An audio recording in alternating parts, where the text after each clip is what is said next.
Hey everybody, this is the beginning of something I probably should have done a while ago. And so I'm going to start basically telling you what we did in finding our property. And we've made mistakes along the way. The property was originally for basically just hunting. And then we decided to build a homestead. So there's some things I would do different. Um, because there's some things I didn't really care about when I was just getting hunting property. And some things I did by accident that turned out to be a good thing. And so when you start to look for land, and again, this is just all my opinion and my experiences over the last 5 years, um, you want to ask yourself, what is the purpose? And think long and hard because what you originally start your purpose off to be could very well change. Ours did.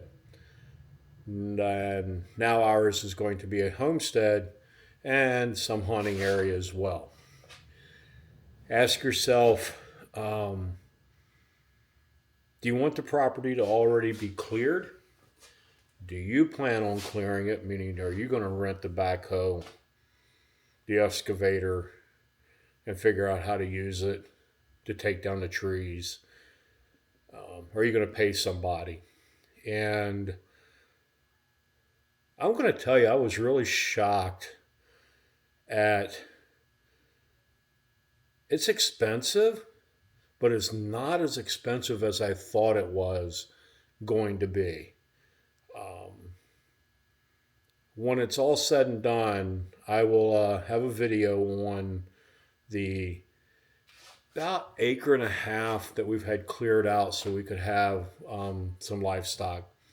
Meaning we're going to have our chickens, and I'm going to raise quail because it's just quail is something I've always wanted to do, and rabbits maybe. Um, and I'll give you a total breakdown, but basically in 2024, this 2025, I mean, it's costing me about $125 an hour for a guy with a excavator and skid steer. So I'll give you the total cost of what it's taken to get from where the property, this area is, and I'll post pictures. And actually, it's already there. You can see the process. So go back and look at 1, 2. This is like part 3. Um, and then you'll be able to see the end result. And I'll tell you how much it costs as we go. Um, Another thing you need to ask yourself and really check on this is a mistake I didn't do that I made. Ask and find out. Don't just take the word of these sales people, your real estate agents, if the plat that you're looking at is current. Go down, take the plat that they give you, go down to the county, open the books up, and see if there's any other plat that goes with your property. Look and see if there's offsets, see if there's easements, see if there's overlaps. The plat that we were given by the agent when we were buying didn't have any of the offsets, the easements, and the overlaps showing on the property. Because we are getting ready to build, I wanted to get a better understanding of my property lines. And we also bought another piece of property that adjoins the piece that we have, and we want to join the two pieces together. So that required us to have a current survey done so that we could join the two pieces together. And with that, I have found that there are a couple of places on the property there are overlaps. So that's a live and learn. I was taking, because I've never bought land before. I thought that the plat that I was given that's what I'm buying, And part of me wants to go back and say, man, some people were dishonest. It's not going to affect anything because we're talking 40 acres of land, and we don't ever plan on doing anything where the overlaps are, because really you can't do anything there anyway unless you can fly like Superman. I mean, it's rather steep. But it's just, it's disheartening, that you have to learn this way. Another thing you want to ask yourself is, does the land perk? That's going to cost you money out of your pocket to find out if the land that you're getting ready to buy perks. So before you do a perk test, and now they don't even call it a perk test, you have to hire a soil scientist. They're not cheap. Um,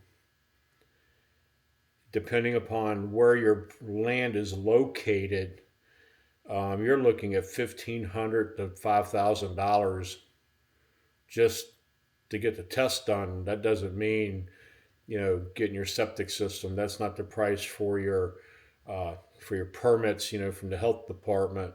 If you're going to pay for the soil scientist, you got to be ready to build in 18 months, at least in Virginia. So ask yourself, does it matter if the land perks, or are you willing to take that gamble and then possibly having to do an engineered septic system? They're not cheap. Engineered septic system can go anywhere from $10,000 up to $100,000, depending upon what you have to do and how much uh,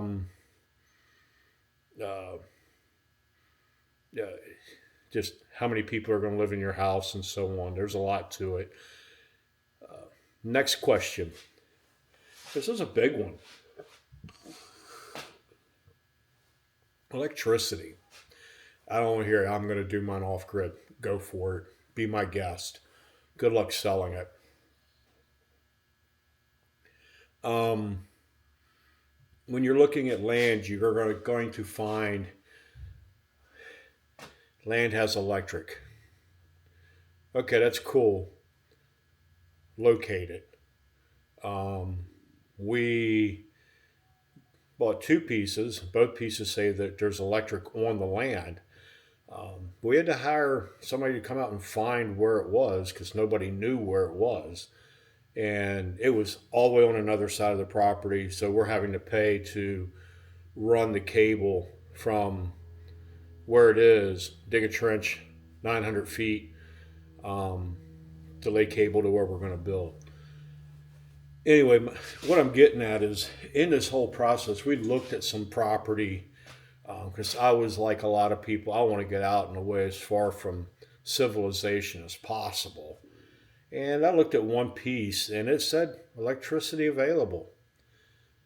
Went and looked at the property, man. It was way out in the boonies. Well, the nearest telephone pole, the closest telephone pole was 6 miles from the property. And we would have had to have paid for every telephone pole and every foot of cable to run from that last post all the way out to where the property was, even though electricity is nearby. 6 miles. That forced us closer into civilization. Didn't really like that, but the cost of that was going to be more than the house or the land that we were looking at combined. So we moved in closer to civilization. We're still out in the boonies, but we're not totally so far remote that electricity wasn't possible. So we can do electricity. And again, you say you're going to go totally 100% off the grid. Cool. Good luck. I wish you all the luck in the world. And I hope you don't use a bank. We're not using a bank, but you're not going to get a loan.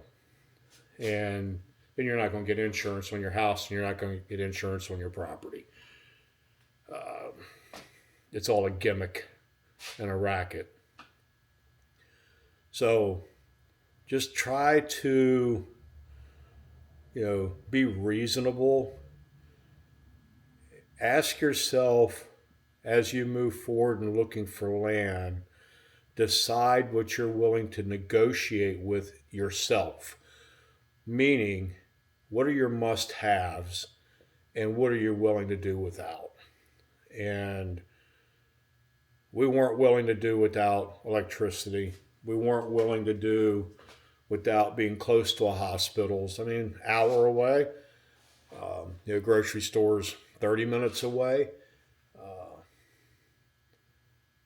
Gas station is 20, 30 minutes away. We were okay with that. And but our nearest neighbor is quarter mile, half mile.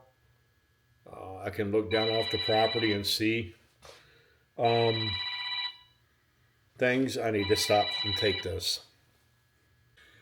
Sorry about that. That was actually my soil scientist calling and just trying to get work done. So that goes back to, does this land perk or not? And you find out, get that information, and you don't do it for 18 months, guess what? You're going through the whole process again. That's in Virginia. So just keep that in mind. So you're going to pay for it. You're going to get your land. You're going to find out if it perks. If you're not ready to build and you wait a certain period of time in Virginia, you got to be basically building within 18 months. You're going to redo it again. So that's where we are. But going back to in looking for your land, I think I covered a lot right there. I know some people have got their own opinions about it. If you do, comment down below. Just keep it clean. And know that we've all gone through different experiences, where what you've experienced and what I'm experiencing are different than what somebody else may or may not experience. So let's just keep that clean. Nobody is an idiot and nobody is stupid. Everybody has their own experiences in life and own experiences in buying land. This is just what we have gone through and what we have learned. And I'm really sharing about what's going on in Virginia. There we go. There's a little bit more light.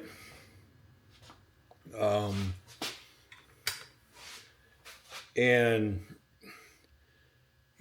some health departments, I'm learning, will want you to do your well, then your septic. Some want your septic, then your well. But what I do know is that you have to have them drawn out on a plat. So having your soil work done, they're going to come in, they're going to stake it. After they stake it, you're going to have your surveyor come back because that's got to be drawn on your plat. That goes back to what I said earlier. Make sure the plat that you have is current because you've got to make sure that you are far enough away from your property lines. In Virginia, at least, I don't know about other states. With 40 acres and where we're building, we're a long ways away from any property line, but you still got to show it. So that's it for this video. I'm going to make more, and they'll be more refined and probably get into more detail as we go forward.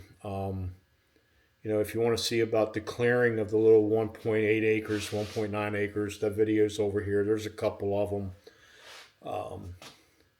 And it's just the stages. I'm not sitting there videotaping the guy digging, 5 scoops. It's how many licks does it take to get to the center of a Tootsie Pop? It's how many scoops of dirt does it take to knock a tree down? I'm not going to sit there and record him for hours upon hours. Now, when we get to digging the footers, putting in the foundation, the subflooring, and the actual rising up of the log cabin, I'll be videoing that in depth for as much as I can. Some people don't want to be on video, and I can understand that, but I can videotape them from a distance on my property. I'm just not going to show their faces if they don't want to be on it. Anyway, thank you for stopping by. I hope this little couple point bulletin gives you something to think about. Just remember, electricity, your plat, does it have water on it? Well, those things are things that you really need to think about. Are you going to clear it? You going to pay somebody to clear it? How far away are you from hospitals? Things of that nature. And in the end, you have to ask yourself, what are you willing to negotiate with yourself about? And what are you willing to give up? And what is a must? What do you have to have? So with that, thank you for stopping by again. God bless. I'll see you in another video.